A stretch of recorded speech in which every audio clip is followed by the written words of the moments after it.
Good afternoon, ladies and gentlemen. Firstly, apologies for being late. I got stuck in your president's motorcade. I'm going to throw out my written speech and just very shortly brief you on the floods, and then I look forward to taking all your questions. Ladies and gentlemen, I've arrived from Pakistan, and I'm sure you've been following the news, you've been watching television, and seeing the devastation caused by the floods, by the monsoon rains. But I feel that the word floods, the word rains, the word monsoon doesn't quite encapsulate the devastation that we are experiencing at the moment. This is a catastrophe of epic, apocalyptic, biblical proportions. I'm sure you've all heard, we've all heard of Noah's floods, and it is said that it rained for 40 days and 40 nights. Well, our monsoon climate catastrophe started in mid-June, and the rains went on and on and on till the very end of August.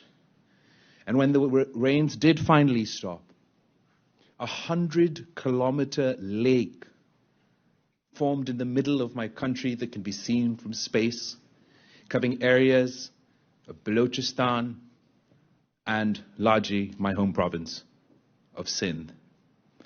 And usually when you think of natural disasters, whether it's an earthquake, a tsunami, even flooding, the disaster comes, the disaster goes, and you deal with the aftermath. But more than a month on, we're still in an active disaster.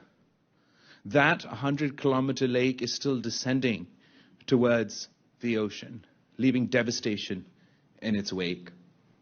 It was a third of the landmass of my country that was underwater. 1 in 7 people affected, 33 million people. More than the population of New York State, more than the population of Sri Lanka, 95% of the population of Canada, immediately homeless, lost, and staring death in the face. This is a compounded catastrophe because we're still in the rescue and relief phase of this flooding. But we expect one crisis to follow another. We are already seeing initial signs of various epidemics as a result of waterborne diseases, including malaria. And in a time when we're already facing economic insecurity, food insecurity, we had 4 million acres of standing crop devastated. We fear that 2 months from now, when we were to plant our wheat crop, that now will not be possible. So in addition to the climate catastrophe, we're also staring at a potential health catastrophe, food security crisis, and on top of all of that, for all of you who've been following Pakistan must know, we were already engaged in very difficult negotiations with the IMF and had just reached our IMF agreement and were hoping to be able to enjoy a short space of economic relief.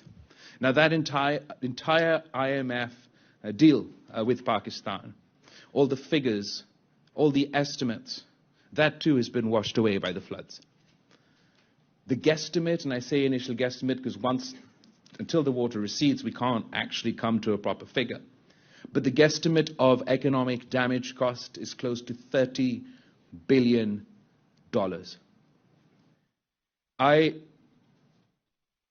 And this crisis, this catastrophe, is not the fault of the people of Dadu in Sindh, of Nasirabad in Balochistan, of DG Khan in South Punjab, of Diyar Khan in Pakhtunkhwa. Our overall carbon footprint, our carbon output, is 0.8%. But all of a sudden, we are amongst the 10 most climate stressed countries on the planet. I think officially we're number 8. So I'm here, and I'm speaking to the United Nations and various different countries, and I'm extremely grateful. I mean, the UN Secretary General came himself to Pakistan, delegation after delegation from the United States, including USAID, congressional delegation, and others have come and offered assistance. But I don't want to beg for aid or for dole. I want justice for my people. I want climate justice. We want to be able to rebuild their lives and livelihoods in a just manner. And every crisis does indeed also offer an opportunity. We will have to reconstruct our lives, our infrastructure, our irrigation infrastructure, our communication infrastructure. And we want to do so in a better way, in a greener way, in a climate resilient way.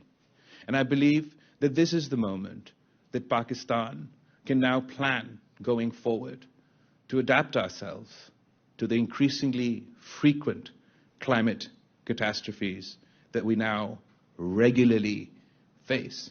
I must say that while the Pakistan People's Party has been a leading voice on climate in Pakistan, on environment in Pakistan, and putting this agenda forward,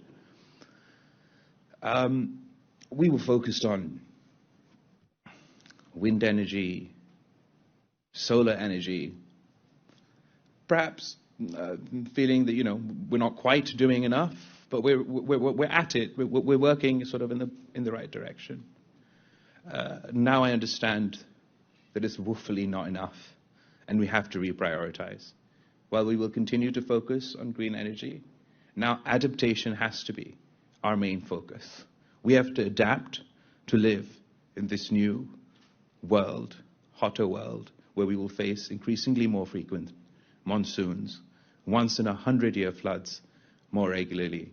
And I can only pray that they're not as apocalyptic as the scenes back home. Thank you so much for your time, and I look forward to taking your questions.